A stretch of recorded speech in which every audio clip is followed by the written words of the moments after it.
bringing us to section D, item 2, the update and discussion regarding COVID-19 schools reopening for the 2021 school year. All right, well, tonight I'll do just a quick update. This is our presentation number 6 to the board related to our schools reopening plans for the 2021 school year. And, oops. Alrighty, and as we've already know is that Ross Valley is implementing a phased return. We have 5 phases to our return, and that is getting to a full return, which would be our pre-COVID, or we're moving into the end of it, hopefully, so maybe our post-COVID times. So currently we are in phase 1 and preparing for phases 2 and 3, which are the Virtual Learning Academy with some in-person support, and our hybrid model, which is a mix of in-person and virtual learning. So in preparation for phases 2 and 3, I've just put a list of where we are now. At our last board meeting, there were more items that were on the list. Some of them are still on here needing to be finalized, and others are off the list because they were finalized.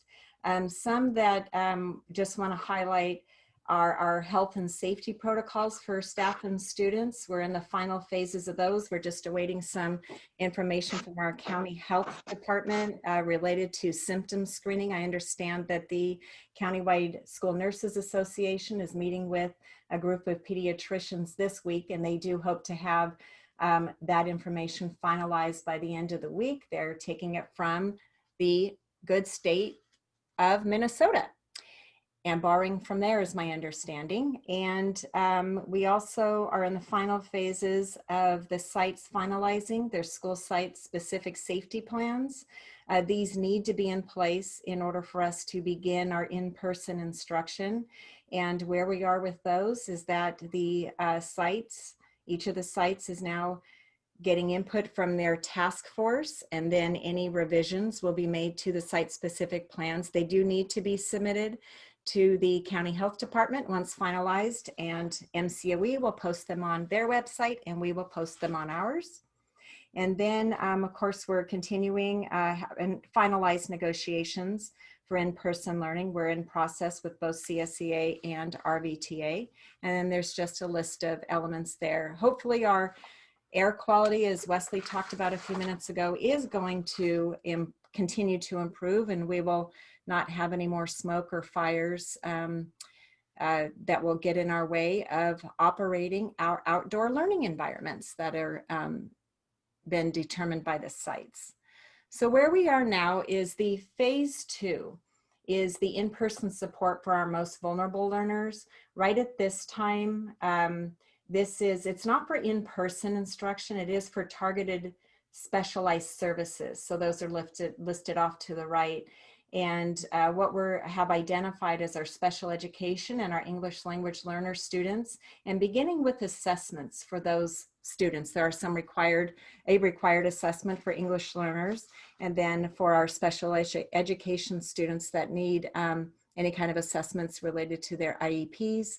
And then we'll be identifying some of the other categories or priorities of students listed in 3 through 6 as we get going. Our first possible phase 2 date is actually tomorrow. So we've been able to move that up from where we were at the last presentation. So tomorrow we're actually beginning with some English language learner assessments, and all of the students who will be brought back prior to, or as part of, I should say, phase 2, their families, of course, will be notified and the schedules determined and all of those plans in place for having them be on campus. Oops, I didn't move forward to there. So there's that slide there.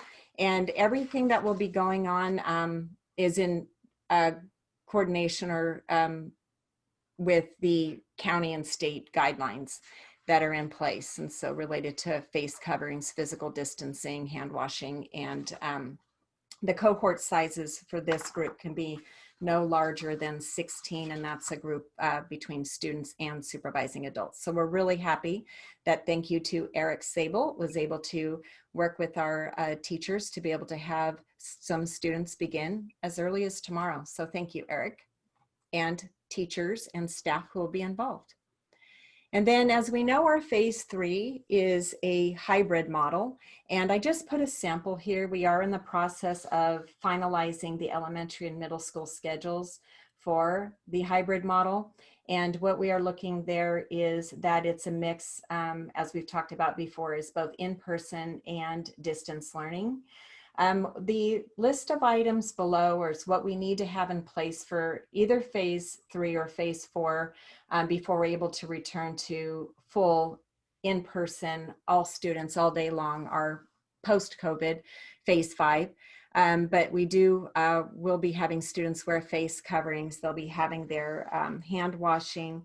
All of our students and staff will be 6 feet physical distancing. And we will have some plexiglass barriers also included in classes.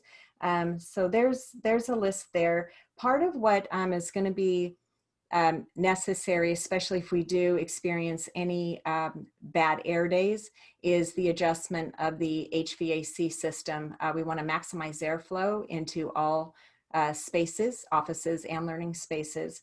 So they're working on making sure that we can get those done really quickly once we begin. And then virtual AMP, as part of the hybrid model, AMP is art, music, and PE. Those will remain virtual in the elementary. At middle school, we'll have as part of their regular schedule.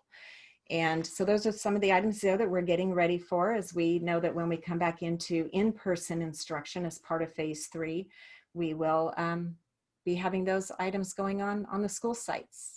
And part of that too will be the training for students and staff, as well as for parents, related to the health and safety handbook and the items in there, as well as addressing if there are any students or staff who become ill on the campuses then, or while at work or while in school, that there will be a process for them related to the isolation room and needing to go home. And of course, we'll be working with the county health department for contact tracing if anybody does test positive for COVID-19. And so in order for us to get to our phase 3, our hybrid model, is today, luckily, we received official notification that Marin County has been moved into tier 2, red, and we must stay in the tier 2 for 2 weeks. And that would put the schools in Marin County being able to open as of Tuesday, September 29th. But if in the event, and I put an or here, that in the event that we don't remain in tier 2 and we were to slide back before this 2 weeks is over, then the other option we would have is to be able to apply for a TK6 waiver. This is only necessary if the school district is put back into tier 1. If we remain in tier 2, a waiver is not needed at all. But just to be on the safe side, just in the event that we don't remain in tier 2, we're getting everything in order and ready for the waiver process. And so it is, of course, only a TK through 6th grade waiver. So if the county does move back into the purple or tier 1, our 7th and 8th grade students would remain in distance learning, but this would give the opportunity for our TK through 6th grade students to begin the hybrid model. And part of the process for getting ready for the waiver application process is to consult with labor, parent, and community organizations. So I've started to designate some dates, and I'll be emailing all the various constituent groups going out on Monday, September 21. So those will go out with dates for the various groups and getting those ready. Prior to applying for a waiver, but it has to be in place even if we stay in tier 2 and are able to open in hybrid, is the site-specific plans must be posted to the district and school websites. So I talked about that a few minutes ago. And the waiver application would need to be submitted at least 14 days prior to the proposed reopening because the county health department must consult with the California Department of Public Health in order to have the waiver finalized. And so as we talked about at our last board meeting, and this remains the same, our first possible date to begin phase 3 in the hybrid model, the soonest we will be able to begin our in-person instruction will be October 5th. And that has to do with our backwards planning to have everything in order so that we're ready for kids to come back in our hybrid model.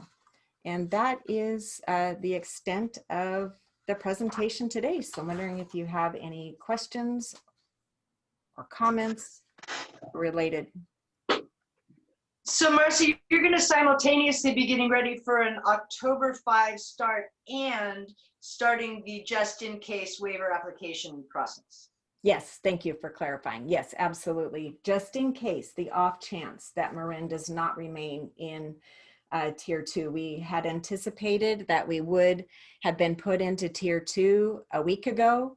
And with the state not moving us into that and having to go through the adjudication process, we just want to be on the safe side so that we can move to in-person learning just as soon as possible. So in the event that we don't remain in tier 2 for the 2 full weeks, then we would be in good place to hopefully have an approved waiver. All righty, mask up everybody, we want to open. Absolutely. Keep all your good work going. Keep those numbers going in the right direction. I have to say, Marcy, thank you so much. That was a crazy week full of uncertainty with, oh, we're going to move to the new tier. Oh, no, sorry, we're not. Oh, wait, we're going to appeal. Oh, yeah, maybe. Oh, yeah, we are. But it sounds like you just stayed on course and got her done. So thank you for that. Yeah, thank you. The guidelines do change quite frequently and with updates, and there's still supposed to be some guidance coming out again, just clarifying some things. And so we are staying the course, doing everything we need to do to get ready for in-person learning. And as we've always said through the beginning of this pandemic, being as flexible and as adaptable as we can, because the one thing that we are sure is a constant right now is change. And unfortunately, it is the environment, the world that we're living in right now, and being ready to pivot and move in whatever direction we need to go. That's how we are working. Awesome, thank you. Colleagues, do we have any questions? Yeah, it's Wesley speaking. Marcy, for the most part, have your communications with the constituency at large been civil on this issue? Yes, for the most part, yes. Have you received some communication that has been uncivil? Potentially bordering on that, but I think so far so good. I do understand folks' frustrations with the situation at hand. And of course, like families, we do want our students back into school, and we are through this entire process of prioritizing the health and safety of students and the adults, because we know that we can't have students on campus without adults. And so we do need to make sure that we're prioritizing the health and safety of all persons who would be stepping foot onto our campuses. So I do understand the frustrations and the hopes and desires for things to move possibly more quickly. Marcy, it's Mark. Question about the site plans. As the advice changes from either the county or elsewhere, are those plans likely to have to change? And is there a process that is not very difficult for that to happen? I know that sites need to be able to have plans in place, but how constantly in flux are conceivably those as well? I would think that based on the site-specific plans needing to include all of the 30-point guidelines that Marin County has in place, that unless those guidelines change, then they should be in pretty good place with not having to make updates. I haven't heard anything as to what the process would be in the event that there are any changes, but I did talk to a nurse at the county health department yesterday who did let me know some elements to highlight in the plans based on where they have been denying or sending them back for revisions to the various schools and or districts that have submitted them. And the good news is there was nothing that she didn't say that we haven't addressed. So I do think our plans are in really good shape. They do mirror and match the county, the state guidelines. And I think then my thought would be, in the event that something does change, I'm sure there will be a process in place. And if nothing more, what we would just need to do is we would, once the plans are finalized, they will be emailed out to all of our constituents, staff, parents, families. They'll also be posted on our district website, the school's web pages, and they'll be housed on the Marin County Office of Ed website as well. So if there need to be any changes, we will be making whatever changes need to be, resubmitting them to the county health department, and then we would just get them reposted, resent to everyone where they would need to go. Thank you. Sure. All righty. That is not an action item. So is there any further discussion on that, colleagues? It sounds to me like we're moving right along and everything is being handled.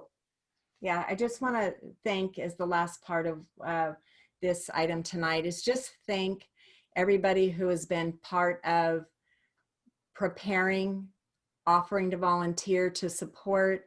As we know, the families have reached out, they have asked what they can do to support, and the schools are already utilizing the volunteer support as they can utilize them now. And as we do get closer to knowing exactly what is that date that we will be returning, there probably will be a need for more support.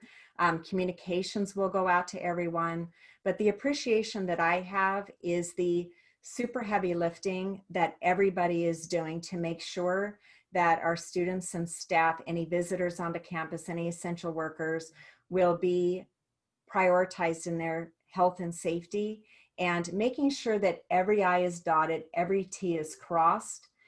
We don't want to go into the beginning of in-person instruction to get closed down. I'm sure every one of us reads, whether it's a university, a state's college, a private school, a public school, that we're hoping that by all of our planning that we won't be one of those statistics of needing to close. There may be a cohort, maybe there has to be a quarantine of an individual, but in terms of any closures, we think that would be more disruptive to the students' education than, how I like to frame it, go slow to go fast.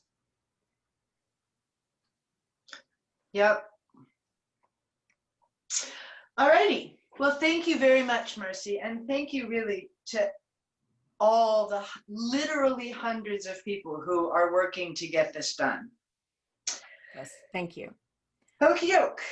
This brings us to new item D.